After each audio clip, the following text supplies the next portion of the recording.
I actually went to a business conference. And in that business conference, I realized that there was other people that were wanting to get rich and wanting to better themselves. And I was at that time a senior in high school now. And eventually, what had happened was, in this business conference, someone was passing out a flyer, and it said, "Free food." That's all I remember in this conference. And at that time, I'm like, oh, whatever, and I just put it in my pocket. And what ended up happening was, I went to the conference, we got really hungry, and at the end of the conference, my friend and I was like, hey, we should go eat. And I opened my wallet, and it was only $5. And when I saw that there was $5, I was like, well, I need to use this for gas. I can't use this for food. So what ended up happening was, my friend was like, hey, remember that flyer, there's free food.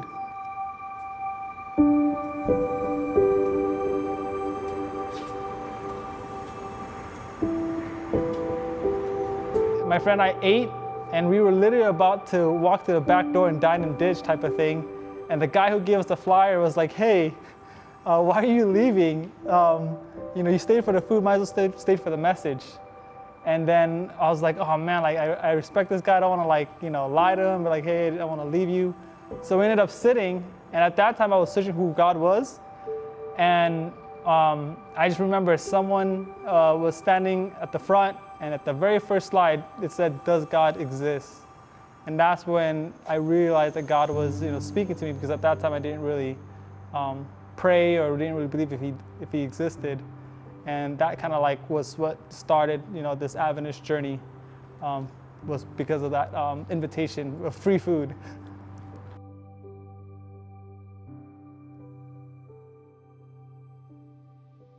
After the message, my friend, he was actually with me at that time. He was crying because he too was going through some struggles, and he was touched by the message. And I found out that there was a group of people that were doing a revival church program for the weekend.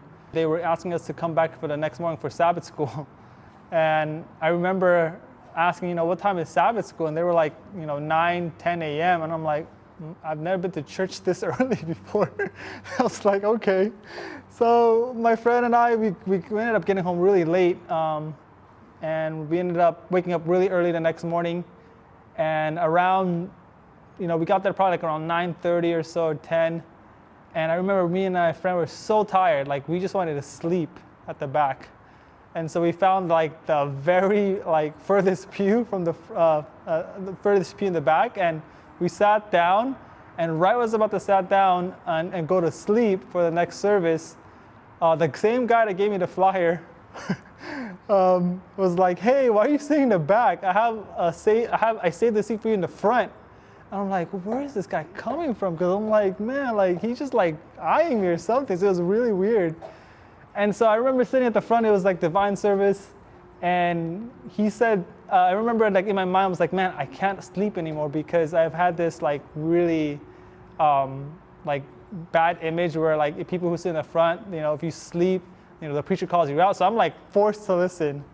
And because I was forced to listen to the divine service, he started talking about his life, and it felt so relatable to what I was going through at that time.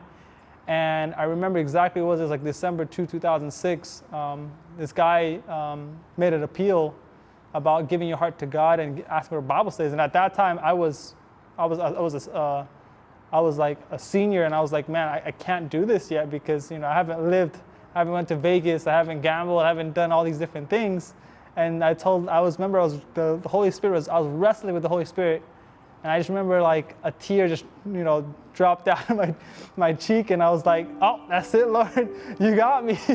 And I remember just standing up, and I was just standing up in front of all these people, and I didn't know who they were, but all I knew was that God was reaching out to me. And ever since then, it's changed dramatically, because from there I ended up getting baptized 6 months later, and we would go to instead of Friday nights, we would be playing poker or going to the movies. We would end up going to Bible studies in Loma Linda. So imagine here from Glendale to Loma Linda on a Friday night with all that traffic. We would do that for 6 months, and I ended up bringing some of my friends and my classmates because we were so thirsty for the Word. And it was like the first time that that God was real, and, God brought certain people in my life to answer some Bible questions. And that's when I've met like all these other people that were also in the same like boat as I was, and they were, searching and trying to find, meaning and purpose. And I'm just so grateful that happened, because, my life has definitely changed for the better.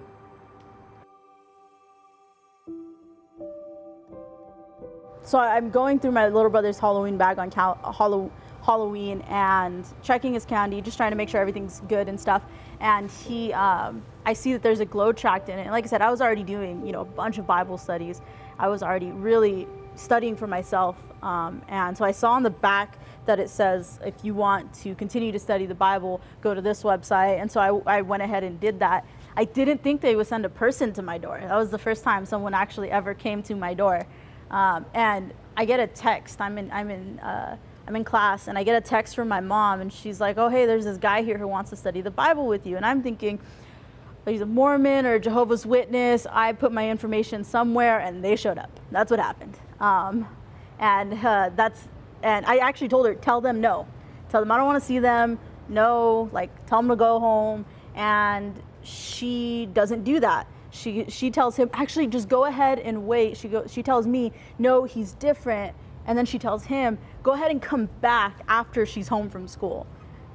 And so I get home, and then he comes later in the evening, right before dinner. And this guy, man, this guy is a saint. I said no to him probably 40 different times. In any way from oh, no, it's okay, to no, I can't do this. And he was just so persistent. And finally I said yes, just to kind of get him out of the house.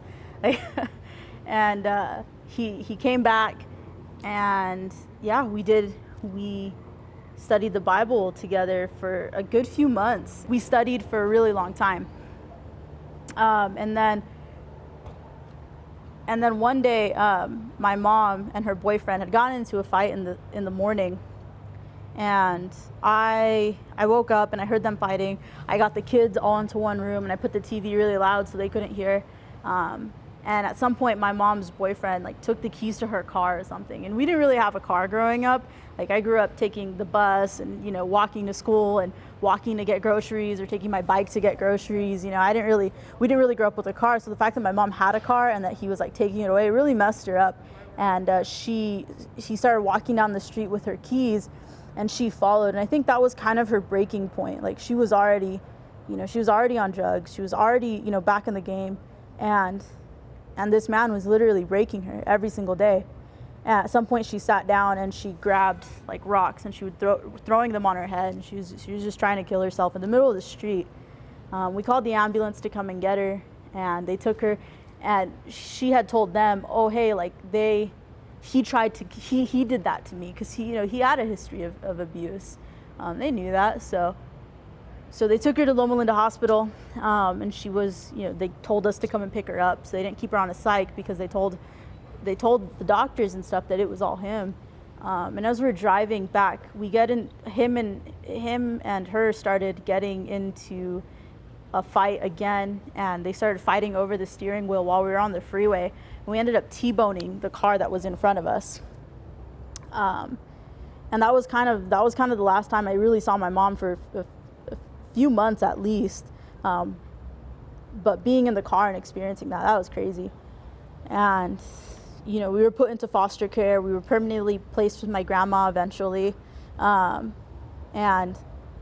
I just remember, the Bible workers that were at the church that I was at, the guy who was teaching me and giving me Bible studies, they were just the most supportive people in the world. Really, they were. I don't think I would have made it through that time period without those people in my life at that specific moment. They started telling me about this amazing, so the way that this program was described to me is this amazing summer job in San Diego for 10 weeks with a bunch of other young people. That's how this specific program was explained to me. And this is why I really have trust issues now. So I was all for it. And really, I kind of did want this escape from my life. I wanted to get away from it for a little bit. You know, all I had known was home. You know, we didn't have money. We weren't traveling growing up. I left the state a whole twice before I turned 18. We went to the beach maybe once a year, and we live like an hour away from the beach. You know, we didn't grow up traveling and doing all that stuff. We just didn't have the money to. And so when I heard about it, I wanted to go. I ended up doing my first youth rush program summer of 2013. Summer of 2013. Was baptized at the end of that summer. I think everyone who's really young and gets converted kind of goes through it, where they're super just rigid and legalistic, and I think that has definitely evolved over time to focus more on just how much Jesus loves people, and that's what I want to be a part of. You know, I'm a part of homeless ministries. You know, I'm a part of. I help run a women's Revelations Bible study. I'm still super active in the church wherever I can be, because I really do think that it's just showing God's love to people. That's the most important thing.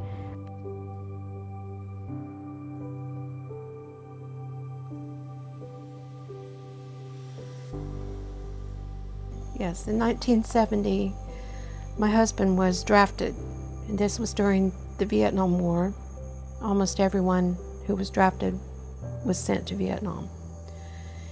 And I was expecting our first child. I had lost one child, and we petitioned the Army for a deferment, but they rejected it, so he had to go. His father took him to the bus station, I'll never forget, and he just was beside himself. He just was inconsolable because he had been in World War II and he knew what could face his son. He was a conscientious objector and was sent to Fort Sam Houston in Texas, and was trained there to be a medic. And of course they were on the front lines. We knew that. There was one program, however, called the Project White Coats, and only Seventh-day Adventist young men were chosen for that because of their health backgrounds. So he did apply, and he was chosen for that. Guess why? He was chosen for that because he had taken care of animals and worked on the farm at Indiana Academy. And that allowed him to be chosen to be a white coat. The white coats had to do one experiment, and they would be given some kind of a disease or condition, and a new experimental medication would be given to them. The rest of the time, they took care of monkeys and worked in the lab and that kind of thing. So our first child was born in Frederick, Maryland, where Fort Detrick is. It was a closed fort.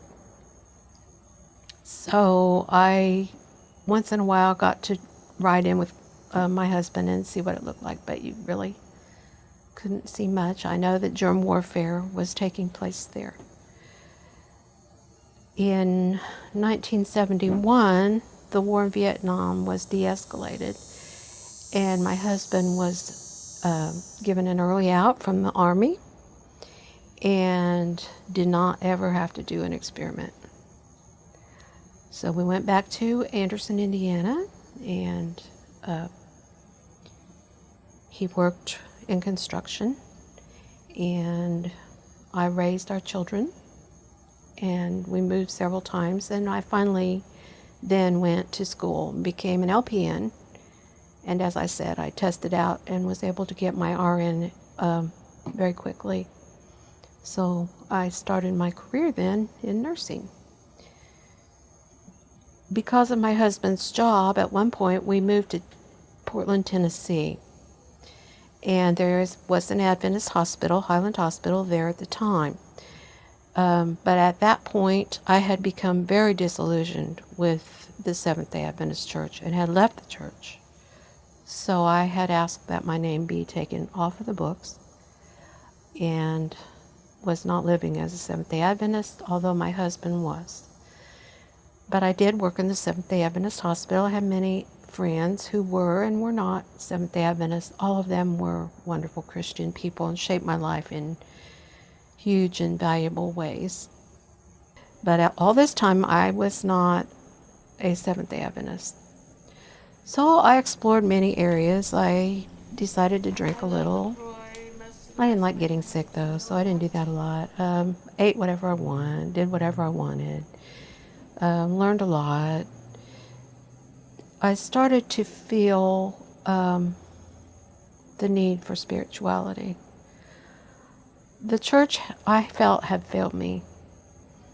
I felt that I had been deceived. I felt hurt. I felt ostracized. I really think that a lot of that was because of the extreme legalism that our church was going through at that time. When I was a little girl, my parents lived in a small town, and there was a small church, but there were a lot of young people there. And we would always get together, and the kids would play, and the parents would talk, and the women would gather in one area and gossip and whatever, and the men would go outside, and if anyone got a new car, it was a high day. They had the hoods up, they were looking at the motors and so on. But I wasn't allowed to ride my bicycle. And at a very young age, I thought to myself, why can they look at motors and talk about cars, but I can't ride my bicycle? Things like that made a big impact on me, and I just felt like the church was wrong. And they were wrong. I saw ladies with beautiful brooches and fancy watches, but if I wanted to wear any type of jewelry, no, that was terrible. Just things like that started it. As I got older, I felt like the real message of salvation was being lost to, do you drink coffee? Do you eat meat? Do you think it's okay to wear a wedding ring? And on and on and on. I saw a woman who was a beautiful organist told that she could no longer play the organ for our church because she wore a wedding ring. Things like that. I actually had to leave the church to find it. And you know, I can't tell you what year it was. Isn't that funny? But I can't. I was at camp meeting because we were raising our grandson, Lucas. And Lucas was a junior age for camp meeting. He was a junior. And he loved camp meeting. So I was staying at camp meeting with him, even though I was not a Seventh-day Adventist at the time. And so what do you do if you're at camp meeting and your sister-in-law's there with you? You go to the meetings. It was a wonderful pastor. There were two different pastors there. Trying to think of their names. You will know them. One was Ron Halverson, who has since passed away. And the other one, I'll think of it in a minute. You'll recognize his name. Pastor Halverson made a statement that changed my life. And I'm sure others have heard him say this, but he said, Seventh-day Adventists don't want to just catch the fish, they want to clean them. And I thought, that's what I was going through. And then the rest of the sermons were just about salvation. And I knew then that my spiritual longing really was to go back to my family, my church. So on Friday evening, there was an altar call. I grabbed my sister-in-law's hand and we ran to the front of the gymnasium where the meeting was being held at Indiana Academy. I was rebaptized my husband was rebaptized with me, even though he had not actually left the church. He felt as if he wanted to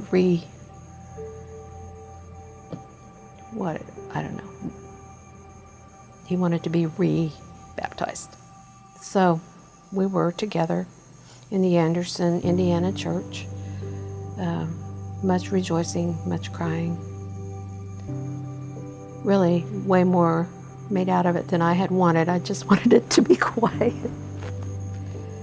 But I'm very happy that I did. And like I said, I'm not the same Christian that, if I even was a Christian then. I had been forced by my parents, more or less, to go to Seventh-day Adventist schools and to church and to the academy.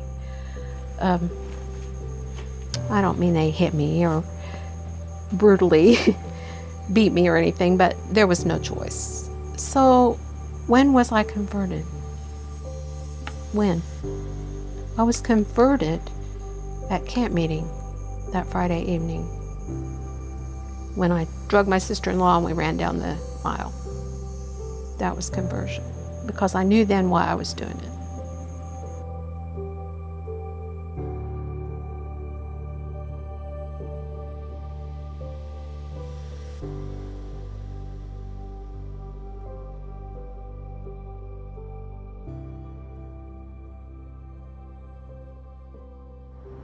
When I think about my experience in the Seventh-day Adventist Church, so much of it is distinctly theological. And I think that that's great. I think it comes from our missional heart, right? Like, we want to spread the message, we want to spread the gospel. Maybe some of it comes from like a defensive spirit because of what happens on the internet, right? Like, no, we're not a cult, we're not crazy, I promise you, we're normal. But so much of it has been intensely theological. And while that has a whole host of really great positives, I think it also comes at an expense. That oftentimes we treat people as like belief-having containers, where if you believe in the Sabbath, then you're one of us. But if you're not, then we gotta kind of be careful. And so I think that this series, being an intentionally non-theological approach to the Seventh-day Adventist experience, is so healthy for our churches. To shift us away from the theology having containers to human beings who have lives, who have stories that influence theology, yes, but influence everything else. To help us realize that there's another way to interact on Sabbath morning, another way to do community than just prayer meetings and Bible studies and outreach, to realize that there's a deeper way and maybe even a more fulfilling way to connect with the people that we've been in worship with and in community with for, say, decades.